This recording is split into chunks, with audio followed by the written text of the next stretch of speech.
the number one way to get happier is to take on 100% full accountability. If you literally wake up, this is very nuanced, so I'm gonna say it nice and slow. If you wake up and say, everything is my fault, when people hear that, they think that will make you more unhappy. I'm a piece of shit, I'm a loser. It's not true. It is if you don't understand it, which is why I'm breaking it down slow.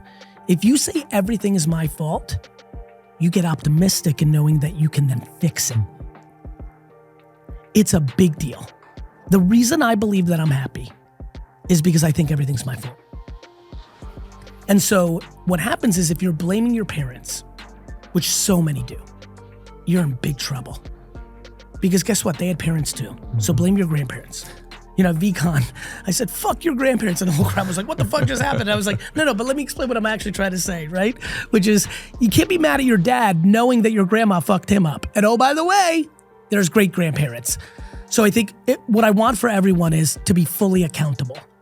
It's like the amount of people that blame the president. What a joke. Their parents. I get it, but it's not going to be productive. The second you realize, like, sure, you could have a lot of anxiety and resentment towards your mother, but you're now grown. And maybe instead of buying a new Xbox, you can go do therapy, meditation, exercise. And by the way, you don't need to pay for things. Why don't you go outside and take a 2-hour walk, put on some headphones, because I know you have those, and listen to a podcast that's free. This right here, listen to it every day. I'm not joking. I'm trying to get you some views. Listen to this every day. Like it will, and so get positivity in your ears, become fully accountable to your life. It's not the government or your parents' fault. It's they've put you in certain situations, but you have the strength and capacity to make it better. You just do. And once that happens, it becomes such a good life. You're mad at your husband? Talk to him. Instead of being resentful and acting out, go and have a couples therapy session. Or if you can't afford it, because I always hedge against that. Because again, the comments will be like, oh, yeah, therapy, but $200. Okay. How about just being kind and candorous to your spouse?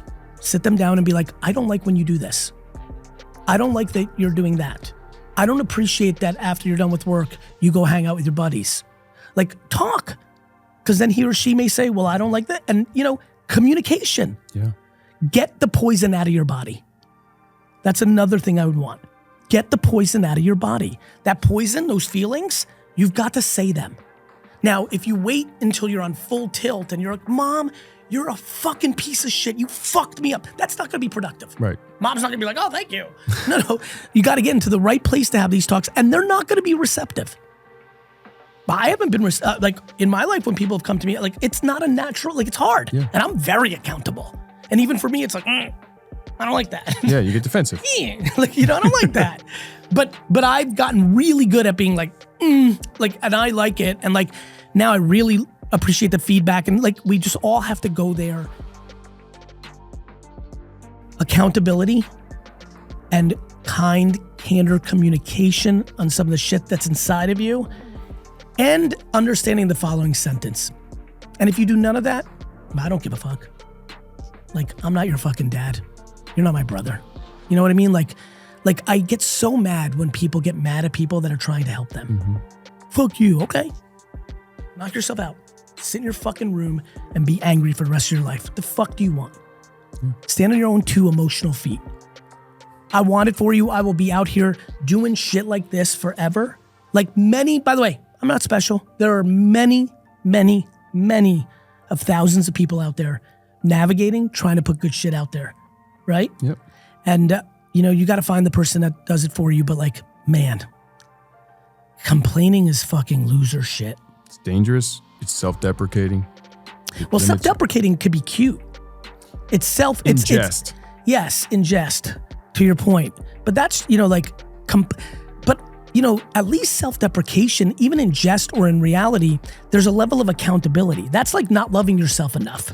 Yeah. Complaining is, my boss will never let me succeed. Are you out of your fucking mind? Your boss at a random company? There's 87 trillion companies. Yeah. Quit. Oh, easy for you to say, Gary, I have a mortgage, I have this. No, okay. So tonight, instead of doing whatever the fuck you're doing for 4 hours, that isn't what I'm about to tell you, Go on LinkedIn and email 100 people. Update your LinkedIn account. Post content about your expertise in financial services or in real estate or in bagel making, and let somebody find you. You can do shit. Yep. You can do shit. And I'm not sitting here trying to motivate you. This is I actually get weird when people are like, you're motivational. I'm like, I'm practical. I'm not motivational. I'm obsessed with practicality. Yeah. Like, if you hate your job, you can either drink alcohol to escape it. You can find another loser friend and complain with them and be like, or you can go home and pound LinkedIn until your next job comes that pays you more so you can leave. Or to your point, you can take a self-awareness moment and say, what am I doing at my job that is keeping me from growing? Well, you're going fucking 301. I'm just trying to show them how easy it is to get away. Fair. Kudos to you. You took it up a notch. Yeah, or you could be like, why does this... Well, maybe because I'm a gossip in the office and causing trouble. No wonder fucking boss is mad at me. Maybe because, how about this one? Maybe because I know that I'm working remote for 3 days a week and I'm really only working 4 hours. You fucking full of shit fuckers. How about that one? Fuck my job. I'm like, you don't work. The fuck do you want them to do? Most bosses and leaders, they want their best talent. If you're the best, they're going to move you to the top. And by the way, let's go the other side. I know a lot of bosses hold down talent that's better than them because they don't want them to jump them. I know that. Oh, yeah. I'm thinking about it as a I know. founder. I know. Notice where I just jumped in. Sorry, you're right. No, you're like me.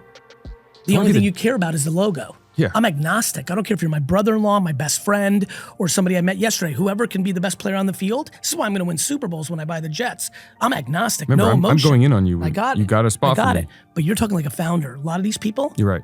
Right? You're right. Seen it? No, you're Yeah, right. 'Cause I've never been a boss. I'm a founder. And you know this. You've seen it in your organization. Yes. You've seen it. I know it right now. There are people right now in my company that I know are suppressing the person underneath them because the person underneath them is more talented. I mean, you're right. So there's a lot of things, but in that scenario, that person that's being suppressed, even if they're right, even if they're 100% right, their boss is doing it, great, go get another job. Mm-hmm. You can do it. You can do it. When you actually realize everything's your fault, it gets really good out here. Because when you think your boss's boss controls your shit, when you think somebody down the street in a building controls your shit, then you get real sad because you feel helpless. When you realize you control your shit, things fucking go. It doesn't mean that when I say everything's my fault, it doesn't mean that that's true. It means that it's just a happy place to think about. It feels empowering. You know, like when people get mad at me, they're like, Gary, what about? I'm like, you're right. You know how many of those things happen to me? There's a million outside forces, but like, you know, it's really exciting to be able to think about like, I could possibly do something about this while, to your point earlier, still recognizing like whether it's grieving or being disappointed about it. You have to be able to do that, but it's just, you know, to me, it's like, what's the alternative? I think accountability is very important. Oh man, I'm a big fan. You know? Everything on you. Everything's your fault. You want to really win in life? You want to get real happy? You know why I'm really happy? Because I think everything's my fault. If I don't like it, I can change. Everything wrong at VaynerMedia, anything that ever happens, any piece of content, anything that ever happens in my life, 100% is my fault. And let me tell you what happens with accountability. You get real happy. When you feel that there's no other source controlling your shit, all of a sudden it gets happier. If you complain in the first hour I meet you, you're finished. Yeah. I think complaining is the tell. And if you ask me right now what's going on with my content, there's a really interesting vibe going on because it must be the cadence of our content.